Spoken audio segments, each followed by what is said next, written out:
Comment calculer la longueur d'un segment dans une configuration de Thalès? Je vais te montrer comment faire avec un exemple. Imagine un triangle RST. M est un point du côté RS. La droite parallèle à la droite ST, qui passe par le point M, coupe le segment RT en un point N. Donc la droite MN est parallèle à la droite ST. On suppose que RM égale 3 cm, que RS égale 4 cm et que ST égale 6 cm, et on te demande de calculer la longueur du segment MN. On utilise pour cela le théorème de Thalès. Les points R, M, S et R, N, T sont alignés, et ils sont alignés dans le même ordre. On a vu que les droites MN et ST sont parallèles.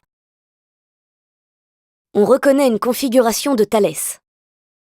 Donc les longueurs des côtés du triangle RMN sont proportionnelles aux longueurs des côtés du triangle RST. Le théorème de Thalès permet d'écrire l'égalité des rapports RM sur RS égale RN sur RT égale MN sur ST. On réécrit les égalités avec les valeurs connues.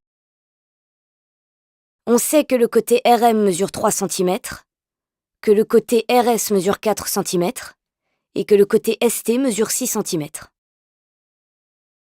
L'égalité des rapports devient donc 3/4 égale RN sur RT égale MN sur 6. Pour calculer MN, on sélectionne un rapport dans lequel toutes les longueurs sont connues, ici 3/4, et le rapport qui contient MN, ici MN sur 6.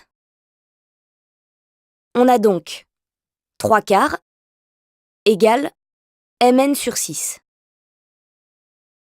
On peut calculer MN à l'aide de l'égalité des produits en croix, c'est-à-dire 3 fois 6 égale MN fois 4. On obtient donc 18 égale MN fois 4. Donc MN égale 18/4. En simplifiant cette fraction, on trouve que MN égale 9/2, soit MN égale 4,5. On conclut, la longueur du segment MN est 4,5 cm. Voilà, tu as appris à calculer la longueur d'un segment dans une configuration de Thalès.